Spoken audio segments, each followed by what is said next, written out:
tanpa DP dan bunga.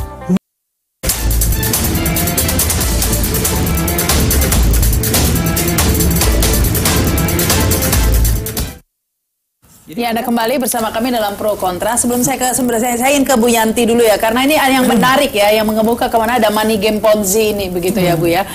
Karena kalau dilihat tadi keterangannya, di detik-detik terakhir ketika mau diberangkatkan masih diminta lagi, masih bermain lagi dia, disuruh setor lagi uang. Artinya ada uang masuk lagi 2,5 juta lagi dari berapa yang antri bola itu, berapa orang kira-kira itu?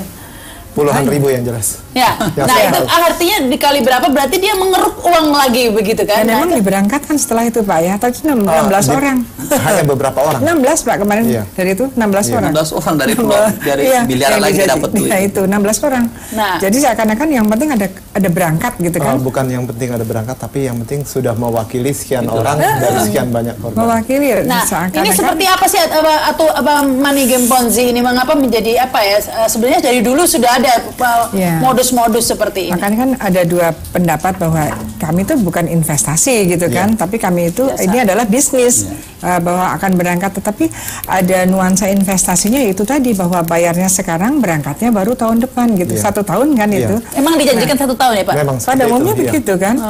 Dan misalnya ada yang 1 tahun itu dia bisa dibungakan atau segala macam ya. Dengan beberapa kalimat kita tidak bisa menuntut karena harapannya yang telah membayar sekian harap tunggu sampai dengan ini.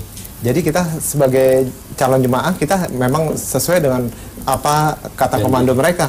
Kita nggak mungkin bisa saya mau berangkat duluan. Itu kalau kita bicara face to face ini kan kita dari sekian banyak jemaah dari Indonesia, bukan hanya dari Jakarta. Tapi memang dalam perjanjiannya 1 tahun baru akan dibayar. Jadi bayar 14 juta untuk berangkat tahun depan. Tahun depan, iya, memang begitu. Nah, ini ada sebenarnya kalau tidak murah sebenarnya kalau 1 tahun dibunga 14 juta dibungai 22 juta juga kan? Ya memang tidak langsung 14 juta, kalimatnya cukup pindah juga 5 juta pertama. Tapi ada juga setelah itu ada yang langsung bayar kekurangannya senilai 9 juta sekian. Tapi toh 9 juta sekian bukan berarti jaminan untuk segera berangkat. Tetap kita ada waiting list.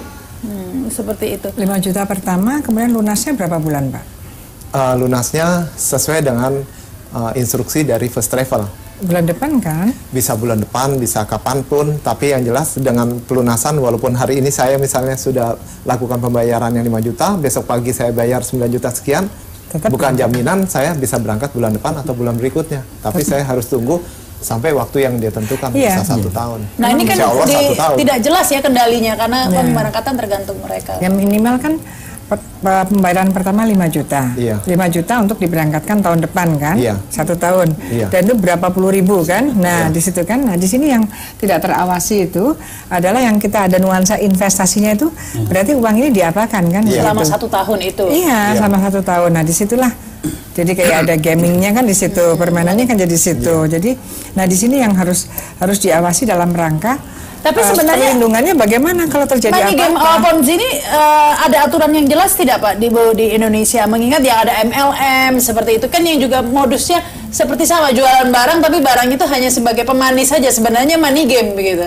Banyak juga seperti itu. Itu kan apa gali lubang tutup lubang kan itu seperti itu. Tapi kalau yang muncul investasi seperti Pandawa dan sebagainya itu kan memang sejak awal atau ada beberapa yang justru memang investasinya memang bodong kan, artinya kenapa dia melakukan apa investasi seperti ini dan orang mau memberi investornya itu mau karena ada profile company-nya. Nah biasanya permainannya adalah di profile company itu tidak benar gitu, mereka tidak punya apa-apa. Nah itu biasanya kalau muncul jadi kejahatan tuh di situ. Tapi kalau ini kan lain. Di sini justru tanpa jaminan apa-apa kan masyarakat percaya aja gitu. Seperti kita ke bank, tapi bank kan jelas. Kalau bank itu mendirikan bank saja harus ada karnya tadi, kemudian ada LPS-nya yang menjaminnya. Lah ini kan tidak. Nah ini yang harus, saya kira ini yang harus diperbaiki ke depannya.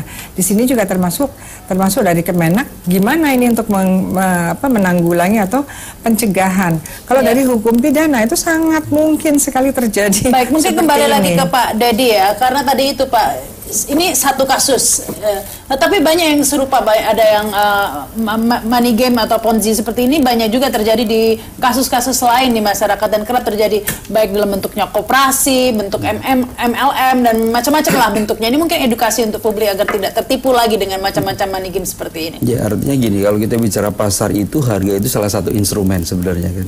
Nah kalau kita melihat fenomena yang terjadi di bisnis umroh ini gitu ya, kok saya melihat bahwa harusnya kompetisi ini akan menciptakan harga murah. Betul. Jadi ketika harga murah itu konsumen diuntungkan.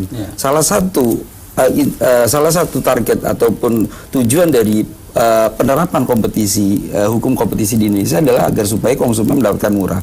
Nah, yang menjadi perhatian kami adalah ketika pelaku usaha itu menjual dengan harga murah, apakah harga yang ditawarkan itu adalah harga rugi untuk mematikan pesaing. Nah, itu adalah fungsi KPPU. Sehingga bagaimana mempertahankan atau bagaimana melihat apakah terjadi sistem kompetisi yang sehat. Sehingga konsumen itu diuntungkan.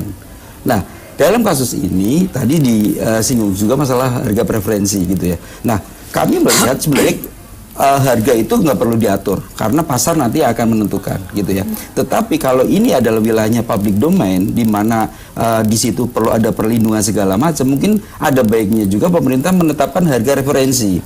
Nah, harga referensi ini untuk apa? Bukan untuk dijadikan acuan pelaku usaha untuk mengikuti harga itu, tetapi sebagai indikator pemerintah masuk untuk melakukan pengawasan ketat. Jadi mungkin pemerintah sudah punya hitung-hitungan berapa sih biaya hotel, berapa sih tiket pesawat. Sehingga ketika ada yang menawarkan 14 juta, langsung pemerintah masuk. Ini nggak mungkin gitu kan. Harga referensi itu fungsinya. Tapi kalau tidak ada badan pengawasnya mungkin tidak terpantau juga oleh pemerintah. Ada travel, kan travel jumlahnya banyak sekali begitu. Saya kira bukan persoalan kelembagaan itu, sekarang sudah jelas siapa menjadi wewenang adalah Dirjen Pengelola Haji kan. Jadi tinggal bagaimana memfungsikan Dirjen ini secara. Apalagi ini jamaahnya tidak sedikit, harusnya terpantau ya Pak ya. Baik, kita akan lanjutkan lagi setelah pesan-pesan berikut ini.